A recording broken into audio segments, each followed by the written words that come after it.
proses dari pencabutan itu sendiri ada beberapa fase agar akar itu tetap kuat dan juga daun dan juga batang tetap terjaga dari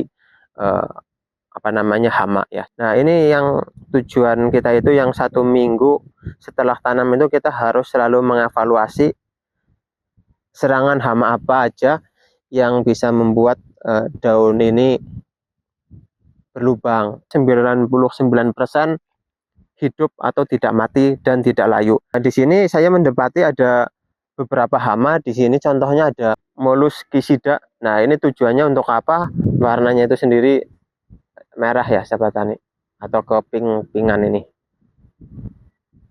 Tabur, ini jaraknya cukup 4 cm, 5 cm juga nggak masalah. Cepat.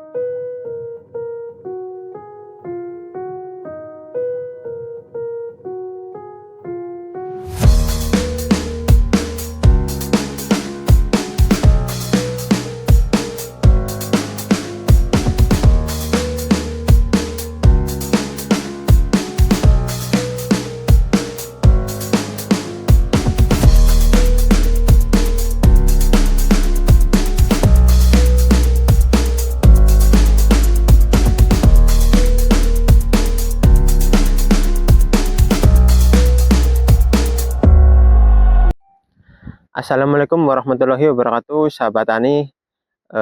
Bertemu lagi dengan saya di channel YouTube Ang Tani, di mana pada video sebelumnya saya sudah menjelaskan bagaimana tata cara penanaman sayur kol ya, bibit kol, agar bisa bertumbuh dengan cepat, begitu sahabat tani, dengan proses pemindah dari lahan ke lahan yang ditanami ini.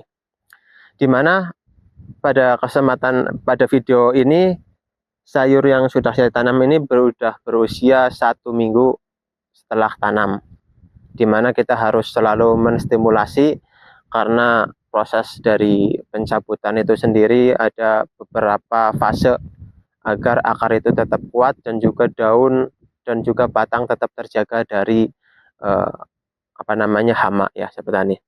Mungkin sahabat tani sudah bisa melihat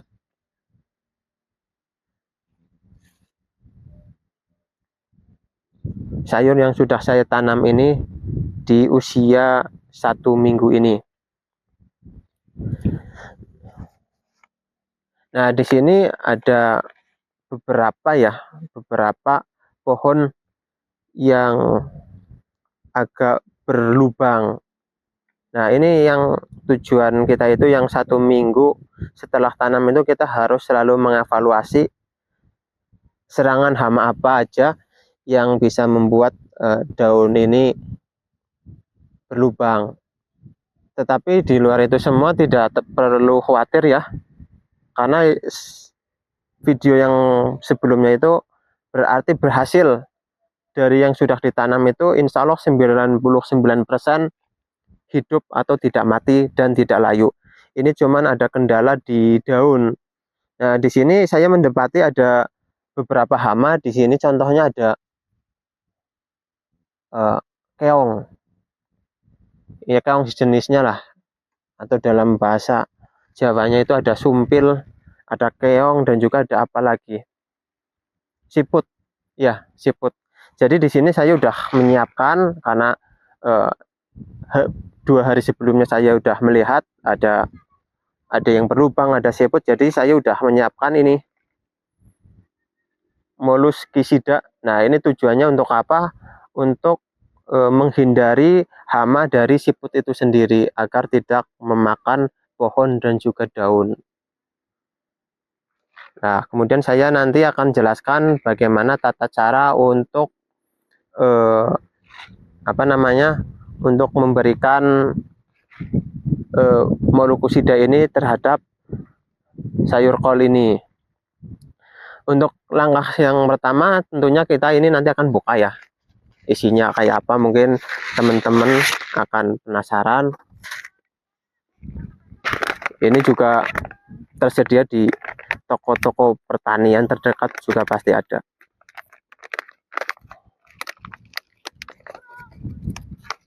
Untuk harganya itu tidak terlalu mahal ya, sahabat tani.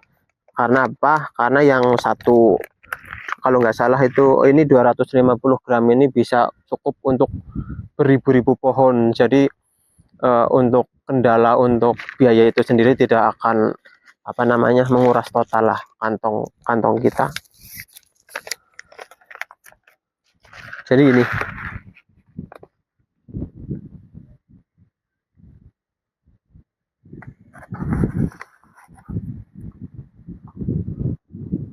warnanya itu sendiri merah ya sahabat tani, atau ke pink-pinkan ini.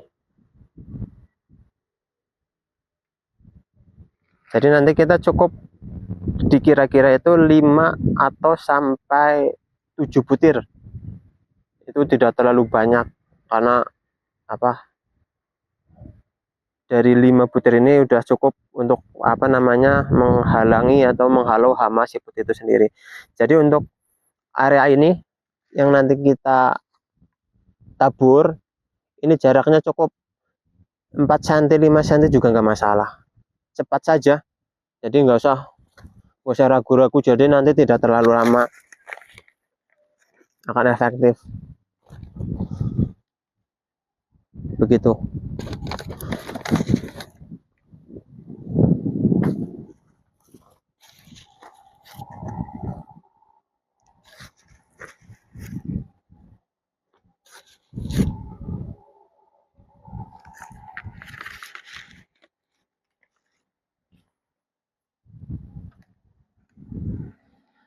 Dan juga begitu seterusnya di sini. Untuk lahan 2.500 meter persegi atau 1/4 hektar itu cukup mungkin 3 jam 4 jam untuk sendirian itu bisa selesai ya sahabat tani. Tapi kita juga lihat kalau semisal ada area yang mungkin tidak terkena hama ya tidak usah, nggak apa-apa. Jadi akan mengurangi waktu untuk perawatan begitu sahabat tani. Jadi begitu ya sahabat tani, stimulasi dari proses penanaman, kemudian perawatan H+7 ini, kemudian nanti juga ada proses pemupukan, perawatan berikutnya lagi. Apakah nanti ada ulat atau tidak ada, kan kita alhamdulillah. Jadi akan mengurangi kerja kita lah begitu. Kemudian untuk video berikutnya itu karena ini baru 1 kali pemupukan, tentunya pupuk dasar, namanya itu pupuk dasar pakai pupuk kandang. Nanti kita akan ada proses pemupukannya itu setelah 25 hari atau 1 bulan berikutnya. Kemudian ada proses pemupukan kedua dan juga ada proses penyemprotan untuk penyuburan dari sayur kol itu sendiri, dan terakhir kita udah sampai proses pemotongan atau pemanenan begitu.